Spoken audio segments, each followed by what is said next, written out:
Have you ever wondered why the smallest warning from a wise master could carry the greatest meaning? Have you ever heard last words so strange that they left everyone in silence, searching for answers? And have you ever questioned how a simple creature, like a cat, could change the destiny of a man's entire life? Once upon a time, a great monk lay on his deathbed. His breath was weak, yet his voice still carried the weight of wisdom. Before leaving this world, he turned to his young disciple, the one he had chosen as his successor, and whispered, "Remember one thing, never allow a cat into your life." With these final words, the master closed his eyes forever. A large crowd had gathered, waiting to hear his last statement, but his words left them stunned. Everyone was shocked by the unusual message, especially the young successor. His mind kept circling around the question, why should I not allow a cat in my life? The master was cremated with full rituals and deep respect, yet even as the smoke faded into the sky, the young monk remained restless. The mystery of his master's final lesson lingered in his thoughts like a riddle he could not solve. In the same monastery, there was also an old monk who had lived beside the master for many years. He had witnessed the master's journey closely. Though wise and experienced, he was not chosen as the successor because of his age and declining health. Seeing the young monk lost in thought day after day, the old monk finally approached him and asked gently, "Why do you look so troubled?" The young disciple sighed and confessed, "Before dying, the master told me never to allow a cat into my life, but I do not understand what he meant." The old monk's eyes softened, and a gentle smile touched his lips. "My dear friend," he said quietly, "perhaps you do not know. There is a long story behind these words." He sat down, his voice lowering as though opening a hidden chapter of the past. And then he began. "A long time ago, when the master was still a young man, he left behind his home, his wife, and his children, choosing instead the difficult path of renunciation to seek the truth. He wandered deep into the forest, where he built a small life near a humble village. Every day he would walk into the village to beg for food. The villagers admired his presence and often came to him for guidance. Out of respect, they built a simple bamboo cottage for him to live in. The monk owned nothing more than 2 pieces of clothing. But soon, a problem arose. Rats began entering his cottage, chewing holes through his precious robes. This brought him great trouble, for he had so little to begin with. Concerned, he spoke to the villagers. One of them suggested, "Why don't you keep a cat? It will drive the rats away." The idea seemed sensible, so the monk accepted a cat from the villagers. As expected, the rats no longer disturbed him, but a new problem quietly emerged. The cat needed food. To feed it, the monk now had to visit the village more often, asking for milk again and again. Without realizing it, his once simple life had begun to grow more complicated. And so the young disciple listened carefully as the old monk continued the story, revealing how one small choice had quietly led to another. Benny soon shared his new concern. The cat was safe and healthy, but providing milk for it became a burden. Hearing this, a villager suggested, instead of coming to the village several times each day, why don't you keep a cow? With a cow, you will have milk for the cat and also for yourself. We can give you a strong and healthy cow, though. The monk agreed, and before long, he was caring for a cow. Yet he quickly realized that a cow required far more than just a place to stay. It needed grass, constant attention, and regular care. Since the monk devoted most of his time to meditation, it became difficult for him to walk to the village repeatedly just to beg for grass. Once again, he shared his struggle with the villagers. They replied with concern, "It does not seem right for a monk like you to beg for grass every single day.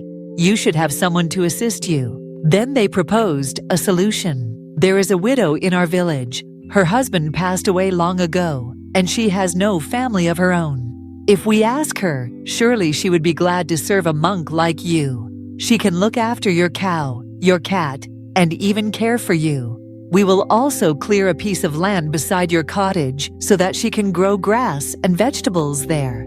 The monk reflected and saw no harm in their suggestion. The villagers spoke to the widow, and she readily agreed. She moved into the cottage and began to manage everything with quiet dedication. She fed the cow and the cat, cooked meals, tended to the little field, and kept the hut in order. The monk, touched by her devotion, gradually began helping her in the fields. Side by side, they worked together, and with time, they began to share more than just labor. Inevitably, their bond grew deeper. The woman was beautiful, the monk was still young, and they lived under the same roof. It was only a matter of time before affection turned into attachment. Their companionship blossomed into intimacy, and soon the woman was pregnant. Months later, she gave birth to a child. The monk who had once spent his days lost in meditation now toiled from dawn till dusk, working hard in the fields to provide for his family. One evening, exhausted from labor, he sat down and thought bitterly to himself,